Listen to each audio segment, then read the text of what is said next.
यह किताब द्वेष धर्म की जगह प्रेम धर्म सिखाती है, हिंसा की जगह आत्म बलिदान को रखती है, पशुबल से टक्कर लेने के लिए आत्मबल को खड़ा करती है। यह किताब बच्चों के हाथ में भी दी जा सकती है। स्वदेशाभिमान का अर्थ मैं देश का हित समझता हूं। अगर देश का हित अंग्रेजों के हाथों होता हो तो मैं आज अंग्रेजों को झुककर नमस्कार करूंगा। अगर कोई अंग्रेज कहे कि देश को आजाद करना चाहिए, जुल्म के खिलाफ होना चाहिए और लोगों की सेवा करनी चाहिए, तो मैं उस अंग्रेज को हिंदुस्तानी मानकर उसका स्वागत करूंगा। मेरा देशाभिमान मुझे यह नहीं सिखाता कि देसी राजाओं के मातहत जिस तरह प्रजा कुचली जाती है, उसी तरह उसे कुचलने दिया जाए। मुझ में बल होगा तो मैं देशी राजाओं के जुल्म के खिलाफ और अंग्रेजी जुल्म के खिलाफ जूझूंगा। ईश्वर को नहीं मानने से सबसे बड़ी हानि वही है जो हानि अपने को न मानने से हो सकती है, अर्थात ईश्वर को न मानना आत्महत्या के समान है।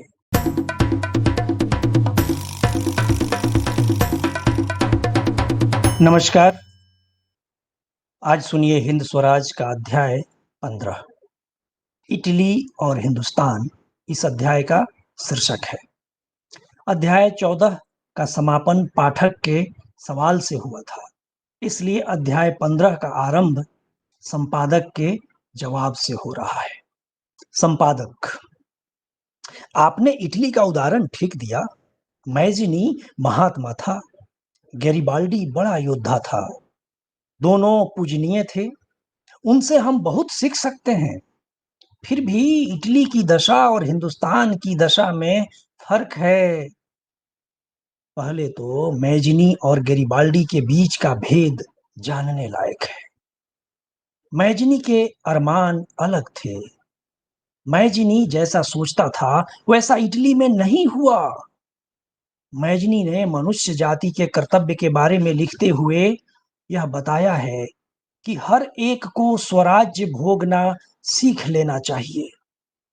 याद रखिए, मैजिनी की यह इच्छा कि हर इंसान को स्वराज्य भोगना सीख लेना चाहिए, यह बात उसके लिए सपने जैसी रही। गैरिबाल्डी और मैजिनी के बीच मतभेद भी हो गया था, यह हमें याद रखना चाहिए। इसके सिवा गैरिबाल्डी ने हर इटालियन के हाथ में हथियार दिए और हर इटालियन ने हथियार लिए। इटली और ऑस्ट्रिया के बीच सभ्यता का भेद नहीं था, वे तो चचेरे भाई माने जाएंगे। जैसे को तैसा वाली बात इटली की थी। इटली को परदेसी ऑस्ट्रिया के जुए से छुड़ाने का मोह गैरिबाल्डी को था। इसके लिए उसने कावूर की मार्फत जो साजिशें की, वे उसकी शूरता को बट्टा लगाने वाली हैं। अंत में नतीजा क्या निकला? इटली में इटालियन राज करते हैं, इसलिए इटली की प्रजा सुखी है। ऐसा आप मानते हो तो मैं आपसे कहूंगा कि आप अंधेर में भटकते हैं। मैजिनी ने साफ साफ बताया है कि इटली आजाद नहीं हुआ है। विक्टर इमैनुअल ने इटली का एक अर्थ किया, मैजिनी ने दूसरा। इमैनुअल, कावूर और गैरिबाल्डी के विचार से इटली का अर्थ था इमैनुअल या इटली का राजा और उसके हुजूरी। मैजिनी के विचार से इटली का अर्थ था इटली के लोग और उसके किसान। इमैनुअल वगैरह तो प्रजा के नौकर थे। मैजिनी का इटली अब भी गुलाम है। दो राजाओं के बीच शतरंज की बाजी लगी थी। इटली की प्रजा तो सबसे ज्यादा सिर्फ प्यादा बनी हुई थी और है भी। इटली के मजदूर अब भी दुखी हैं। इटली के मजदूरों की दाद फरियाद नहीं सुनी जाती, इसलिए वे लोग खून करते हैं, विरोध करते हैं, सिर फोड़ते हैं और वहां बलवा होने का डर आज भी बना हुआ है। ऑस्ट्रिया के जाने से इटली को क्या लाभ हुआ? नाम का ही लाभ हुआ। जिन सुधारों के लिए जंग मचा, वे सुधार हुए ही नहीं। प्रजा की हालत सुधरी ही नहीं। हिंदुस्तान की ऐसी दशा करने का तो आपका इरादा नहीं ही होगा, बताइए? मैं मानता हूँ कि आपका विचार हिंदुस्तान के करोड़ों लोगों को सुखी करने का होगा, यह नहीं कि आप या मैं राजसत्ता ले लूँ। अगर ऐसा है, तो हमें एक ही विचार करना चाहिए, वह यह कि प्रजा स्वतंत्र कैसे हो। आप कबूल करेंगे कि कुछ देशी रियासतों में प्रजा कुचली जाती है। वहाँ के शासक नीचता से लोगों को कुचलते हैं। उनका जुल्म अंग्रेजों के जुल्म से भी ज़्यादा है। ऐसा जुल्म आप अगर हिंदुस्तान में चाहते हो, तो हमारी पटरी कभी नहीं बैठेगी। मेरा स्वदेशाभिमान मुझे यह नहीं सिखाता कि देशी राजाओं के मातहत जिस तरह प्रजा कुचली जाती है, उसी तरह उसे कुचलने दिया जाए। मुझ में बल होगा तो मैं देशी राजाओं के जुल्म के खिलाफ और अंग्रेजी जुल्म के खिलाफ जूझूंगा, लड़ूंगा, संघर्ष करूंगा। स्वदेशाभिमान का अर्थ मैं देश का हित समझता हूँ। अगर देश का हित अंग्रेजों के हाथों होता हो, तो मैं आज अंग्रेजों को झुककर नमस्कार करूंगा। अगर कोई अंग्रेज यह कहे कि देश को आजाद करना चाहिए, जुल्म के खिलाफ होना चाहिए और लोगों की सेवा करनी चाहिए, तो उस अंग्रेज को मैं हिंदुस्तानी मानकर उसका स्वागत करूंगा। इटली की तरह जब हिंदुस्तान को हथियार मिले, तभी वह लड़ सकता है। पर इस भगीरथ काम का तो मालूम होता है आपने विचार ही नहीं किया है। भगीरथ काम यानी बहुत बड़े काम को। अंग्रेज गोला बारूद से पूरी तरह लैस हैं। इससे मुझे डर नहीं लगता, लेकिन ऐसा तो दिखता है कि उनके हथियारों से उन्हीं के खिलाफ लड़ना हो, तो हिंदुस्तान को हथियार बंद करना होगा। अगर ऐसा हो सकता हो, तो इनमें कितने साल लगेंगे? और तमाम हिंदुस्तानियों को हथियार बंद करना हो, तो हिंदुस्तान को यूरोप जैसा बनाने ही होगा। अगर ऐसा हुआ, तो आज यूरोप की सभ्यता अपनानी होगी।